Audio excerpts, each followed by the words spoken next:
오늘은 믿음의 사람들 설교 세 번째 시간으로 모세에 대해서 이야기하고자 합니다. 히브리서 11장 오늘 본문에 들어감에 있어서 우리 삶의 가장 중요한 질문 두 가지를 성도님들께 던져보려고 합니다. 첫 번째는 무엇을 거절하며 살아갈 것인가, 그리고 또한 무엇을 선택하며 살아갈 것인가입니다. 요즘 젊은 세대들 사이에서는 M4 세대라는 말이 들려옵니다. 무슨 뜻이냐면 연애, 결혼, 출산은 물론 내 집 마련 아니면 이런 것들을 포기하면서 살아가는 사람들이 자신들의 지칭해서 표현하는 단어입니다. 그러니까 세 가지 포기하면 3포 세대, 5포 세대, 7포 세대, 이제는 전부 포기 세대라는 단어까지 나왔습니다. 사실 그 젊은 세대들이 단순히 게으르기 때문에, 열정이 없기 때문에 포기하는 것이 아니라 너무나도 치열한 경쟁 생활 속에서 살아가고 너무나도 빠르게 변화하는 세상 속에서 세상이 요구하는 성공 방식에서 벗어나 자신의 삶을 지키고자 하는 선택이자 과감한 거절이라고도 할 수 있습니다. 그런데 이러한 거절하는 그들의 모습 속에서 우리들은 한 가지 중요한 질문을 생각해 볼 수가 있게 됩니다.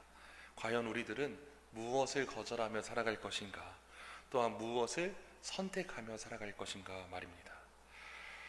사실은 이것은 단순히 세상적인 트렌드를 따라가는 질문이 아니라 우리의 신앙의 본질적인 질문이기도 합니다. 오늘을 살아가는 우리들에게 있어서 우리들은 세상 방식대로 살아갈 것인가, 아니면 하나님 뜻대로 살아갈 것인가, 눈에 보이는 안락함을 따르며 살아갈 것인가, 아니면 보이지 않는 상을 바라보며 살아갈 것인가, 이러한 질문을 하나님은 말씀을 통해 우리에게 던져주십니다. 사실 오늘 우리 본문을 통해서 만나게 될 인물이 바로 모세인데, 우리가 잘 알다시피 모세는 이스라엘 백성을 애굽에서 이끌어냈었던 위대한 지도자였고, 동시에 하나님과 친구처럼 대화했었던 믿음의 거장이라고도 할 수 있습니다. 그런데 히브리서 11장 오늘 읽은 본문에서는 이 모세의 삶을 간결하게 세 가지로 요약해서 이야기합니다. 믿음으로 모세는 거절했고, 선택했고, 바라보았다. 모세는 애굽의 왕국의 화려한 삶, 바로 공주의 아들로서 살아갈 수 있는 특권을 포기하고 세상의 부귀와 권세를 거절했습니다. 그리고 고난받는 하나님의 백성과 함께하는 길, 불편하고 좁은 길을 선택했습니다. 또한 마침내 그는 애굽의 모든 보화보다도 하나님이 주시는 영원한 상급을 더 귀하게 여기는 자라고 평가를 받습니다. 사랑하는 성도 여러분, 지금 여러분들은 무엇을 거절하고 있는지 돌아보시기 바랍니다. 또한 말씀을 통하여서 우리들은 무엇을 선택하며 살아가고 있는가, 나의 시선은 어디를 향하고 있는가 돌아보는 시간이 되길 소망합니다. 모세는 이런 결정적인 순간마다 믿음으로 반응을 했습니다. 믿음이 없이는 결코 거절할 수도 없었고, 선택할 수도 없었고, 바라볼 수도 없었습니다. 특별히 오늘 말씀을 통해서 이 모세가 보여준 이 믿음의 세 걸음을 우리들도 우리의 삶 가운데 동일한 믿음이 세워지는 귀한 시간이 되길 주님의 이름으로 축원을 드립니다. 첫 번째로 우리도 세상의 영광을 거절할 수 있어야 합니다. 믿음의 삶이라는 것은 언제나 거절하는 것에서 시작을 합니다. 히브리서 11장에서 아까 제가 얘기했듯이 모세의 믿음은 세 가지로 강력한 동사로 표현되는데, 거절하고 좋아했고 또한 여겼다라고 선택할 수 있습니다. 그 중에 첫 번째가 바로 세상의 영광을 거절하는 믿음입니다. 우리 히브리서 11장 24절 말씀 같이 읽어보겠습니다. 믿음으로 모세는 장성하여 바로의 공주의 아들이라 칭함 받기를 거절하고. 아멘. 모세는 애굽의 궁전에서 자란 사람이었습니다. 왕의 공주의 아들로 입양되어서 그 당시 세계 최강국의 왕자로 신분을 누리며 살아갈 수 있었습니다. 그렇기 때문에 학문도 그렇고 언어도 그렇고 정치도 그렇고 권세도 그렇고 모든 것 하나 부족함 없는 사람이 바로 모세의 삶이었습니다. 심지어 역사적인 전승에 따르면 그는 아마도 왕위 계승권도 있었던 인물인 것 같습니다. 애굽의 모든 보화와 영광과 명예와 영향력이 모세 앞에 있었는데도 그는 단호하게 거절을 합니다. 말씀에는 이렇게 표현되어 있습니다. 믿음으로 거절하였다. 이 거절했다라는 단어는 단순히 감정적으로 외면했다라는 것이 아니라 헬라어를 제가 찾아보니까 에르네사토라는 단어로 되어 있습니다. 이것은 단호히 부정했다라는 것을 의미를 합니다. 단순히 싫다라는 것의 의미를 넘어서 공식적으로 단호히 부정했다라는 거죠. 다시 말해서 모세의 거절은 체념해서 마지못해서 했었던 포기했던 것이 아니라 자신의 신앙적인 기준을 따라 의식적으로 그리고 단호하게 등을 돌리는 행동을 하였습니다. 그가 이렇게 할 수 있었던 것은 믿음이 아니고서는 불가능한 행동이었습니다. 왜 모세가 그렇게 거절을 했던 것인가? 그것은 모세가 자신이 어떠한 사람인지 분명히 알았기 때문입니다. 그는 자신이 애굽 사람이 아니라 하나님의 백성임을 알고 있었습니다. 바로의 아들이 아니라 하나님의 자녀임을, 그는 자신이 노예의 아들로 여긴 것이 아니라 하나님께 구별된 백성으로 자각했기 때문에 이 세상의 이름과 신분을 거절하면서 그러한 위대한 선택을 할 수 있게 된 것입니다. 사랑하는 성도 여러분, 이러한 신앙인의 정체성은 하루아침에 생긴 것이 아닙니다. 그것은 그의 부모가 특별히 아므람과 요게벳의 믿음을 통해서 심겨진 것이었습니다. 히브리서 11장 23절에 보면 이렇게 쓰여 있습니다. 우리 같이 읽어보겠습니다. 믿음으로 모세가 낳았을 때에 그의 부모가 아름다운 아이임을 보고 석 달 동안 숨겨 왕의 명령을 무서워하지 아니하였으며, 또 사도행전 7장 20절에도 이렇게 쓰여 있습니다. 우리 같이 읽어보겠습니다. 그때에 모세가 낳는데 하나님 보시기에 아름다운지라 그의 아버지의 집에서 석 달 동안 길리더라. 아멘. 우리가 방금 읽어봤었던 히브리서 11장 23절도 그렇고 사도행전 7장 20절에도 그렇고 모세에 대해서 공통적으로 표현할 때 뭐라고 표현하느냐? 아름다운 아이였다라고 말을 합니다. 여기서 아름답다는 표현은 헬라어로 아스테이오스인데 이것은 단순히 외모가 아름답다라는 준수한 뜻이 아니라 고귀하다, 그리고 세련됨을 갖췄다라는 의미를 갖고 있습니다. 이것을 신앙의 언어로 해석하자면 하나님 보시기에 특별한 용도나 목적이 있는 존재라는 의미를 담겨져 있습니다. 실제로 사도행전에서 하나님 보시기에 아름다운 자라고 표현했고, 부모가 그 자식을 봤을 때도, 육안으로 볼 때도, 그리고 또한 믿음의 눈으로 바라볼 때도 하나님의 계획이 분명히 있을 정도로 이 아이가 어땠다는 거예요? 특별해 보였다라는 것을 표현을 합니다. 그렇기 때문에 모세의 부모는 세상의 기준대로 했었다면 아이를 죽여야만 했었지만 그렇게 하지 않고 하나님의 뜻을 따라 아이를 바라보았고, 왕의 명령보다도 하나님의 계획이 더 크다라는 것을 알았기 때문에 아이를 숨기고 키우려는 위대한 결정을 하게 된 것입니다. 이처럼 하나님은 믿음으로 낳고 믿음으로 바라본 생명을 하나님의 위대한 일에 사용해 주시는 분이십니다. 그렇기 때문에 우리들이 다음 세대들, 특별히 자녀들을 바라보실 때 하나님의 시선으로 바라보시는 저와 여러분 되시길 주님의 이름으로 축원을 드립니다.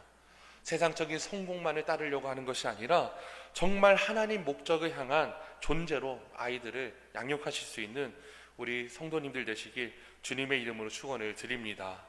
왜냐하면 이러한 믿음의 유산이 자라고 자랄 때 더 확고한 기준이 되게 됩니다.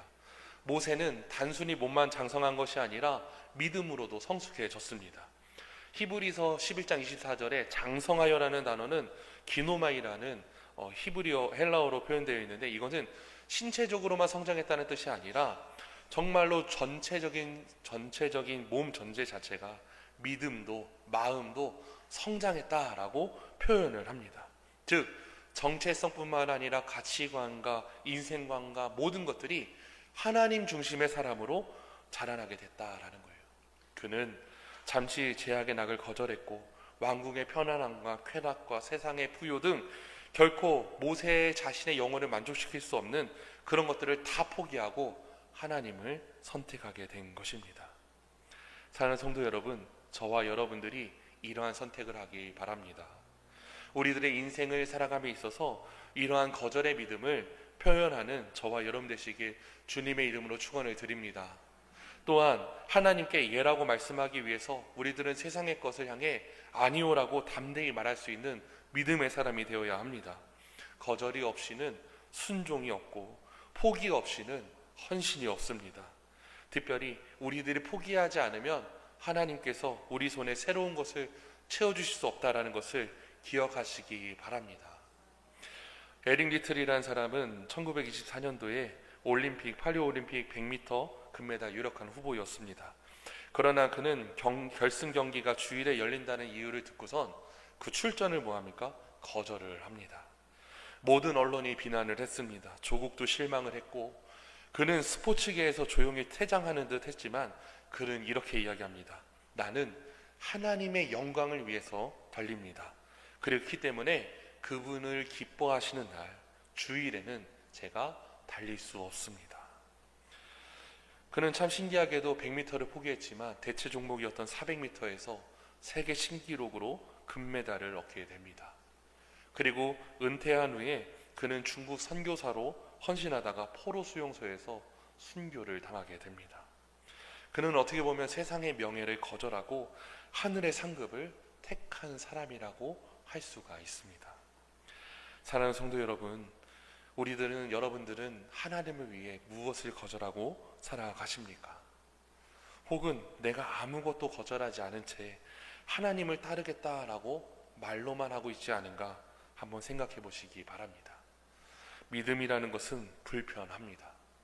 믿음이라는 것은 때로 꿈을 이루기 위해서는 때로는 사람들과 어긋나야 되기도 하고 때로는 불이익을 감수해야 합니다. 그러나 그 거절이야말로 하나님께서 가장 기뻐하시는 시작이라는 것을 기억하시기 바랍니다. 세상의 헛된 영광을 쫓는 것이 아니라 하나님을 선택하시기 바랍니다. 하나님의 부르심을 붙드시기 바랍니다. 믿음으로 결단하시고 그분의 길을 걸어가시는 저와 여러분 되시길 주님의 이름으로 축원을 드립니다. 왜냐하면 하나님은 그런 사람을 반드시 기억하시고 반드시 사용하실 것입니다. 두 번째로, 우리는 고난의 길일지라도 하나님의 뜻을 기꺼이 선택해야 합니다. 믿음이라는 것은 단지 세상의 것을 거절하는 데서 끝나지가 않습니다. 진짜 믿음은 거절한 이후에 무엇을 선택하는가 이 질문에 분명히 답할 때 시작이 됩니다. 모세는 애굽의 왕자라는 안정된 신분을 버리고 이런 선택을 했다고 성경을 표현합니다. 우리 본문 히브리서 11장 25절 말씀 같이 읽겠습니다. 도리어 하나님의 백성과 함께 고난받기를 잠시 죄악의 낙을 누리는 것보다 더 좋아하고. 아멘. 모세를 표현하는 데 있어서 도리어 하나님의 백성들, 노예로 억압받고 있었던 하나님의 백성들과 함께 고난받는 것을 더 좋아했다라고 히브리 기자는 이야기를 합니다. 여기서 더 좋아했다라는 것은 단순한 감정적인 신호를 의미하는 것이 아닙니다. 헬라어 원어를 찾아보니까 의지적이고 결단적 있는 선택을 했다라는 그 단어가 포함된 동사였습니다.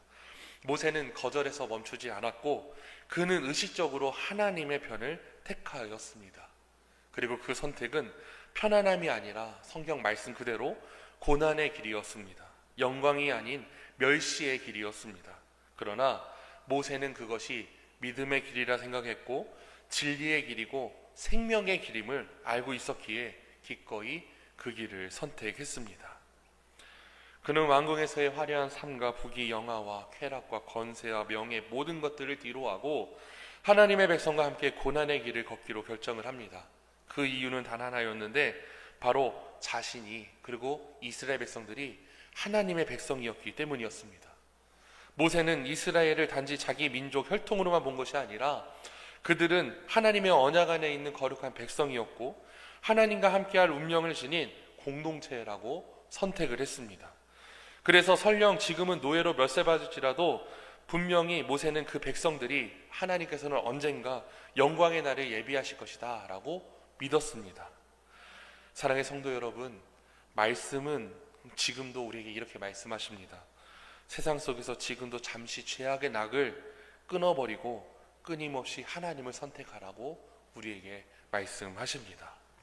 모세는 그 달콤했었던 유혹의 실체가 무엇인지 알고 있었고 잠시 즐거워 보였었지만 결국 공허와 죄책감과 그리고 영원한 멸망으로 이끄는 길이라는 것을 그는 꿰뚫어 보았습니다. 그래서 그는 세상의 부귀영화를 메아리와 아지랑이처럼 붙잡을 수 없는 허전한 것이라 여겼고, 눈에 보이지 않는 하나님의 약속과 영원한 상급을 더 견고하고 실한 것으로 여기며 하나님을 선택하게 됩니다. 물론 모세의 선택은 쉬운 선택이 아니었습니다. 그가 만약에 애굽에 남았다면 세상 사람들 기준에서 볼 땐 정말로 성공한 인생을 살았을 것입니다. 하지만 그의 영혼은 결코 평안을 누리지 못했을 것입니다. 그는 세상에서 높아지는 삶이 아니라 하나님 앞에서 바로 서는 삶을 선택했습니다. 그러한 선택은 단순한 불편함을 감수한 것이 아니라 그가 하나님을 선택했고 하나님의 백성들을 선택했고 하나님의 길을 선택했습니다. 땅의 것이 아니라 하늘의 것을, 세상이 아니라 교회를 선택했고 죄악을 선택한 것이 아니라 의로움을 선택한 것입니다. 사랑하는 성도 여러분, 여러분들은 지금 무엇을 선택하며 살아가고 계십니까? 믿음의 선택은 언제나 좁은 길이고 주님의 말씀처럼 생명으로 인도하는 길은 좁고 협착하고 찾는 이가 적습니다. 그러나 믿음의 사람은 고난을 따를지라도 그 길을 기꺼이 걷습니다. 왜냐하면 그 길 끝에는 하나님이 주시는 영광이 기다리고 있기 때문입니다.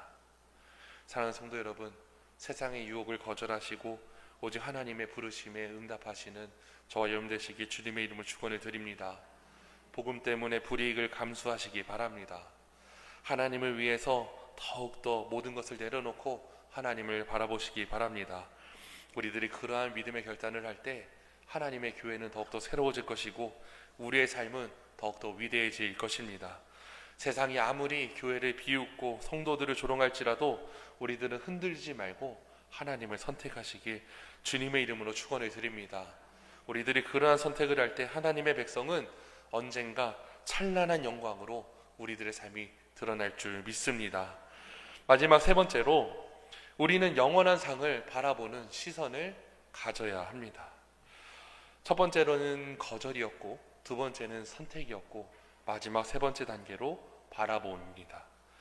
믿음이라는 것은 세상의 것을 거절하고 선택하는 길에서 그치는 것이 아니라 정말로 그 믿음이 그 모든 것의 결단의 이유와 동기를 영원한 상을 바라보는 시선에 있음을 기억하시기 바랍니다.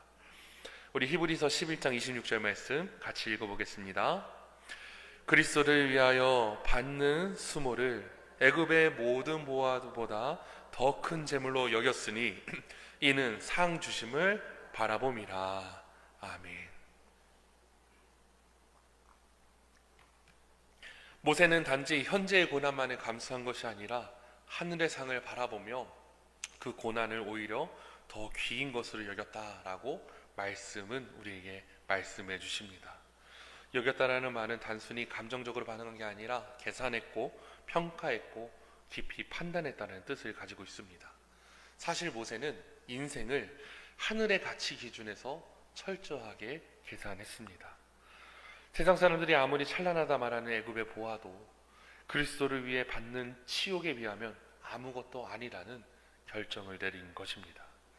그는 보이는 것에 따라 살아가지 않았고 그는 보이지 않는 하나님을 바라보았고 보이는 보화가 아니라 보이지 않는 상급을 더 크고 확실하다라고 믿으며 살아갔습니다.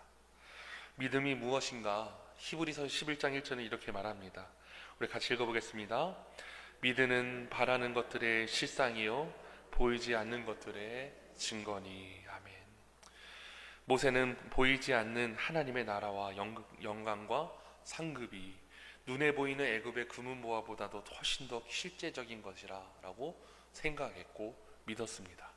그래서 그는 고난을 선택했고 세상의 부귀를 뒤로했고 그리스도를 위하여 수모를 받는 것을 더 큰 재물로 여긴 것입니다. 세상은 그렇게 가르치지 않습니다. 세상은 끊임없이 다른 시선을 강조합니다. 당장 지금 있는 것을 누려야 되고 눈에 보이는 성공이 진짜인 것처럼 이야기를 하고 세상의 인정과 부를 위해서라면 어떤 수모든 각오하고 감수해야 됨을 이야기합니다. 하지만 믿음의 사람은 다르게 해석을 합니다.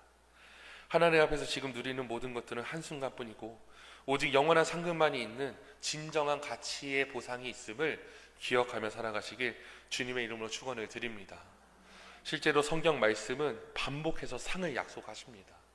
예수님은 산상수훈에서 이렇게 말씀하셨습니다. 마태복음 5장 10절 12절에 보면 의를 위하여 박해를 받는 자는 복이 있나니 천국이 그들의 것임이라. 하늘에서 너희 상이 큼이라. 또 바울은 이렇게 얘기합니다. 디모데후서 4장 7절부터 8절 말씀 우리 같이 읽어보겠습니다. 나는 선한 싸움을 싸우고 나의 달려갈 길을 마치고 믿음을 지켰으니 이제 후로는 나를 위하여 의의 면류관이 예비되었으므로 주 곧 의로운 재판장이 그날에 내게 주실 것이며 내게만 아니라 주의 나타나심을 사모하는 모든 자에게도니라. 의의 면류관이 분명히 예비되어 있다라고 말씀을 이야기합니다. 또 베드로도 이렇게 이야기합니다. 베드로전서 5장 4절에 보면 그리하면 목자장이 나타나실 때에 시들지 아니하는 영광의 관을 얻으리라. 사랑하는 성도 여러분, 말씀은 분명히 우리에게 이야기하십니다. 영원한 것이 있다. 우리를 향한 놀라운 상급이 있다라는 것을 이 말씀을 붙잡으시고 기억하시기 바랍니다. 세상의 성공과 명예가 인생의 전부라고 여겼었던 한 젊은이가 있었습니다. 그 사람은 바로 영국의 크래커 영웅이자 상류층 출신이었던 찰스 토마스 스터드라는 사람입니다. 그 당시 크리켓이라는 그 운동은 최고의 스포츠였습니다. 그는 국가대표로 활약했고 모든 이들의 부러움을 샀었던 인생을 살았습니다. 부유한 집안에서 태어나 재산과 명예와 인기와 탄탄한 미래까지 그에게는 부족한 것이 하나도 없어 보였습니다. 그런데 그가 한 설교를 통해서 완전히 인생이 바뀌게 됩니다. 예수 그리스도의 재림과 또 영원한 심판이라는 메시지를 들었을 때 그의 마음이 흔들렸고 그는 자신이 그동안 누려왔었던 세상적 가치관이 얼마나 의미가 없는 것인지 얼마나 허무한 것인지 완전히 깨닫게 됩니다. 그래서 그는 이렇게 고백합니다. 이 땅에서 아무리 성공해도 영혼을 구하지 않는다면 아무런 의미가 없다. 그는 이렇게 고백하고 입술로만 고백한 것이 아니라 놀라운 결단을 하는데 많은 사람들의 만류에도 불구하고 25살의 나이에 크리켓 선수로서의 화려한 미래를 전격적으로 포기하고 중국 선교사로 지원을 했습니다.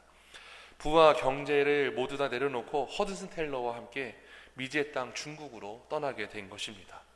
스터드의 헌신은 여기서 끝나지가 않았는데 그는 자신의 부모에게 물려받았던 현재 가치로 따지면 수십억 원이 돼가라는 막대한 유산마저도 다 정리해서 전부 다 기부를 합니다. 그리고 그것들을 어디라면 무디의 성경학교라든지 조지 밀러의 고아원이라든지 인도 선교사 등 필요한 곳이 있다면 어디든지 아낌없이 다 나누어 줬습니다. 심지어 자신의 결혼식 날에는 아내에게 남은 돈마저도 기부하겠다고 했을 때 그의 아내도 당신이 주님께 모두 드렸듯이 나도 주님께 드리기 원합니다. 이렇게 말하고 함께 선교를 떠납니다. 그는 중국을 넘어서 인도 그리고 자신의 건강이 극도로 약해진 상황에서도 아프리카 콩고까지 가서 복음을 전했습니다. 말라리아 걸렸고 극심한 빈곤 속에서도 굴하지 않고 선교에도 설립하고 오직 믿음으로 모든 어려움을 이겨내며 마침내 그곳에서 생을 마감합니다. 그는 유명한 명언 한 구절을 남겼는데 이렇게 쓰여 있습니다. 인생은 오직 한 번뿐이며 곧 지나간다. 오직 그리스도를 위한 행한 것만이 영원히 남는다. 사랑하는 성도 여러분, 믿음의 사람은 현재의 고난보다도 장차에 올 영광을 바라보는 사람입니다. 믿음의 사람은 세상의 보화보다도 하늘 면류관을 귀하게 여기는 사람입니다. 믿음의 사람은 지금의 수모보다도 주님께서 주실 상급을 사모하며 하나님의 길을 선택하는 사람입니다. 특별히 지금 여러분들은 어느 길을 걸어가고 있는가 한번 돌아보시기 바랍니다. 모세가 상 주시는 하나님을 바라보시며 나아갔을 때 그렇기 때문에 그는 흔들리지 않았고 우리 또한 그러한 시선을 품을 때 이 땅에서 담대하게 살아갈 수 있습니다. 믿음의 눈으로 하늘 상급을 바라보시며 걸어가시는 저와 여러분 되시길 주님의 이름으로 축원을 드립니다. 말씀 마무리하겠습니다. 오늘 모세의 믿음을 통해서 세 가지 중요한 영적인 원리를 보았습니다. 모세는 세상의 부귀와 권세를 단호히 거절하는 믿음을 가졌고, 하나님의 백성과 함께 고난을 받는 길을 기쁨으로 선택하는 믿음을 가졌고, 무엇보다도 하나님께서 주실 영원한 상급을 바라보며 살아간 그는 믿음의 사람이었습니다. 특별히 이러한 삶의 믿음의 모습들이 저와 여러분들의 삶 가운데 나타나시길 주님의 이름으로 축원을 드립니다. 우리의 삶의 방향을 다시 정립하기 바랍니다. 무엇을 따르고 무엇을 거절하며 무엇을 소망하며 살아갈 것인가, 깊은 은혜 가운데 걸어가시는 저와 여러분 되시길 주님의 이름으로 축원을 드립니다. 특별히 이 믿음을 자녀들에게 잘 나눠주시기 바랍니다. 하나님을 기뻐하는 믿음, 이 모세의 믿음, 정말로 예수 그리스도를 따라섰던 그 믿음의 길을 저와 여러분들이 함께 걸어가시길 주님의 이름으로 축원을 드립니다. 기도하겠습니다.